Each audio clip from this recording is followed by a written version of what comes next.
because now we've got to move on. It's odd, you know what I'm saying? It's odd. You wait for 30 or 50 years for a boxing novel by an established boxing writer, and then bish bosh and bang, two come along at the same time. My book, The Fixer, was published in April, and yesterday Thomas Hauser, the award-winning biographer of Muhammad Ali, had his short novel Waiting for Carver Boyd released. It's very nice, swift and sharp and to the point. Nice and quick. You can read it in, a couple of hours.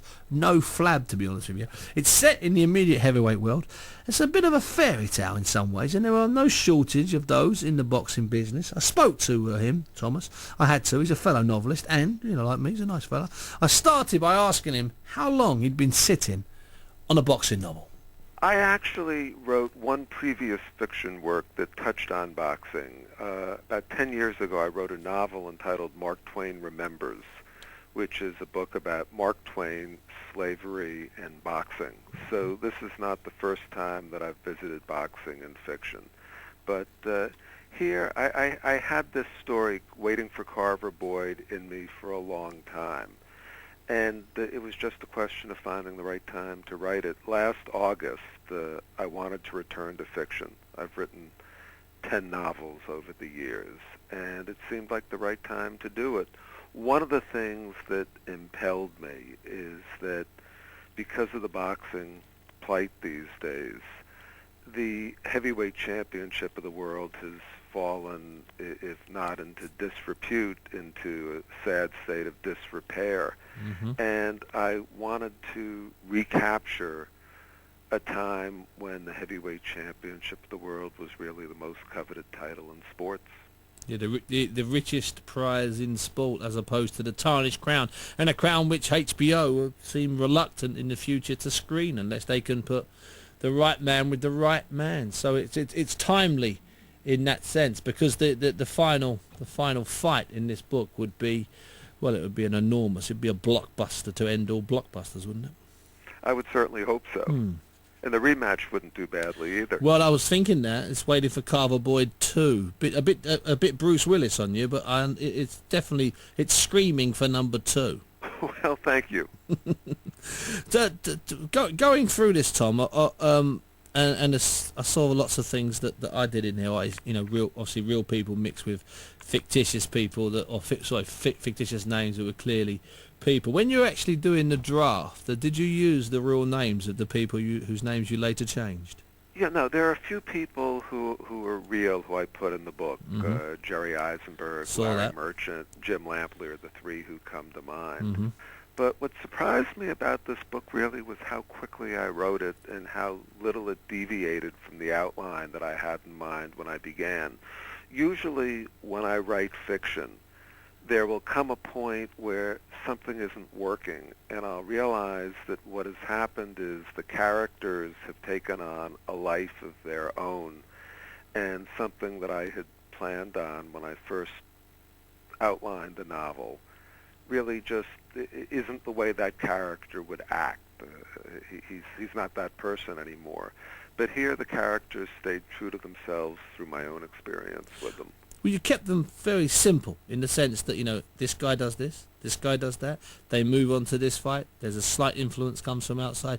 I mean, it's very sparse. It just it flies on, bang, bang, bang, and it builds, beautifully towards the end. There's not a lot of flab on it, is there? To be honest, it's far more like a light flyweight, a super flyweight, than it is a heavyweight. That's for sure. Well, I did this really in broad brush strokes. It's more of an impressionist painting. That's something that's very detailed. Mm-hmm. But what I tried to do is you said, is capture the essence of professional boxing today, who the fighters are, what the sport is like at its core, and I think one of the strengths of the book is that you can sit down and read it in an evening. You can sit down and in a relatively short period of time have what I hope is a very satisfying reading experience.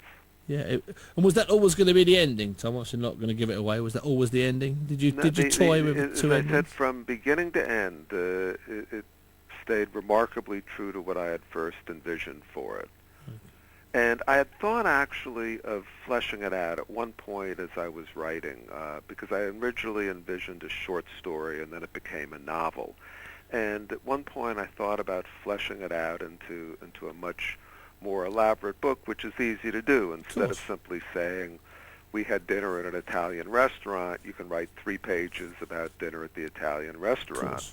But I felt that if I did that, the book would fall of its own weight. This is a story told by the fighter himself, and I wanted it to be in a fighter's voice, not a novelist's voice. Yeah. Some of the details are fantastic. The contractual details are really good, and obviously that's one of your strengths as a boxing writer. If I could just compliment you, is that you always have such fantastic contacts at that level. That sort of you know about TV contracts, you know about the way deals are done, and that really comes across in there. But the stunt at the conference, that's one of the things that sort of struck me. Well, I'm not quite sure anybody would allow guys to sit down who hadn't signed. I think that some of our more cunning promoters, they've got an eye for that, I reckon. Well, one of the ironies of our sport is that very often contracts aren't signed until a few days before a big fight. Sometimes when on the Amir day. Khan fought Paulie Malignaggi, his contract with Golden Boy, the promoter of that fight, was not signed until the week of the fight. So it's not as unusual as we might think sometimes. Yeah, exactly. I can believe it. Some of the stuff that he says. Our champion, Carver Boyd. The book's obviously called Waiting for Carver Boyd. But some of the stuff that Carver Boyd says, I mean, and you mentioned it from the start, that he was a bit, very Tyson-esque. I mean, these are just beautiful quotes that if Tyson ever reads this, he'll be annoyed he didn't say some of the things that Carver Boyd that said. Might be so. He'll be angry. Maybe to put this in context for your listeners, I should just say the opening paragraph of the book, and I don't have the book in front of me, but I think I know it by heart at this point, is, they said there would never be another Mike Tyson. Yep. They were wrong. Carver Boyd was the first great heavyweight of the new millennium. In the ring, he was as good as Tyson ever was. Outside the ring, he was worse.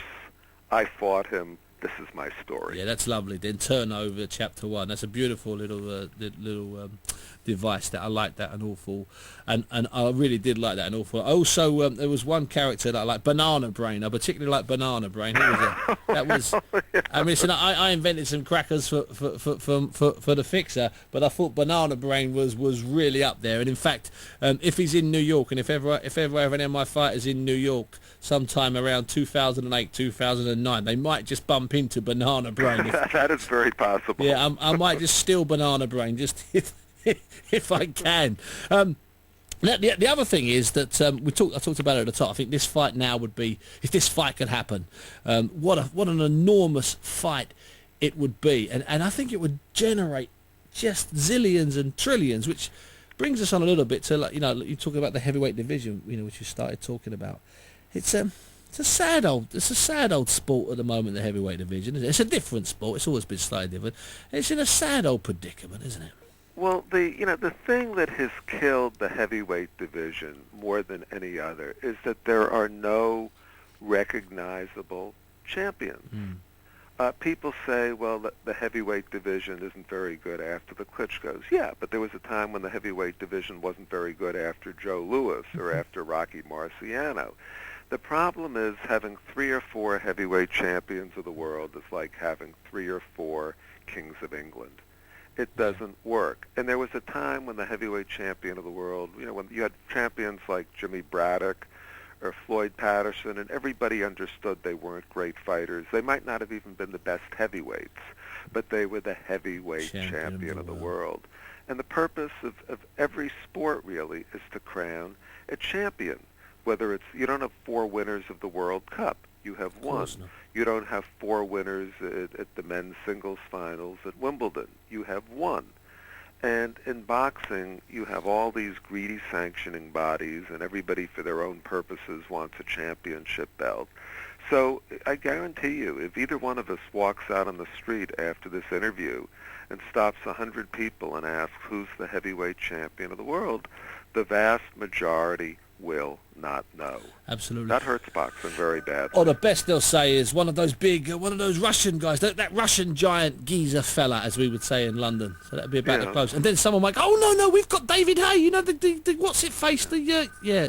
As you say, that doesn't even come close to filling a void. So let's throw this on away from the book now and say thanks for talking about the book, Tom.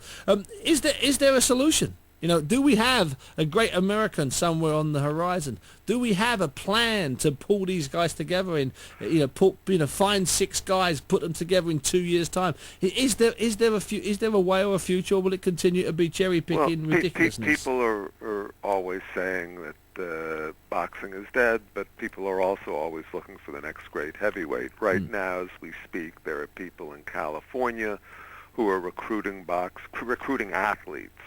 And giving them free training and stipends and trying to turn them into heavyweight boxers. It's also going on in Florida.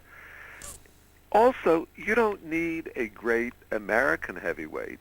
Fighters like Manny Pacquiao, Roberto Duran, they electrified the United States and the whole world. Yeah. What we need are good, exciting fighters. Yeah. And look, we've all seen the travesty that's gone on recently with Floyd Mayweather jerking everybody around and refusing to fight Manny Pacquiao. And the nonsense that goes on there and the attention that's paid to a fight not being made is sucking the air out of the atmosphere for everything else. Yeah. Just give us good, competitive fights, not mismatches, good, competitive fights between elite fighters, and people watch. Boxing's doing badly in the United States now, but boxing is quite healthy in the Philippines, where Manny Pacquiao has electrified people. It's doing very well in Germany. It's doing very well here, Thomas. People. It's doing very well here, to be perfectly honest with you. Because you've produced a long line of fighters like Ricky Hatton and Lennox Lewis and Joe Calzaghe and Nazim Hamed and David Hay, who are fun to watch. Yeah, they are fun to watch. David has been playing hide and seek a lot lately from the other elite heavyweights. But you've produced some good, exciting fighters. And if you've got a fighter like Ricky Hatton in your midst, it's hard not to be a boxing fan. That's the truth. Like those 100,000 that travelled to Las Vegas for those fights. Fun enough, I was talking to Mike Tyson 2 weeks ago. I was on some sort of dinner speaking tour with him. And by the way, he's very entertaining now that he can talk, now that he's allowed to talk. And he was talking about David Hay, and he said that the only advice I'd give to David Hay was to carry on fighting. He needs to fight 3 or 4 more Ruizes before he's ready. And listen, I'd love to see him with a Klitschko, but I can see where Tyson's coming from.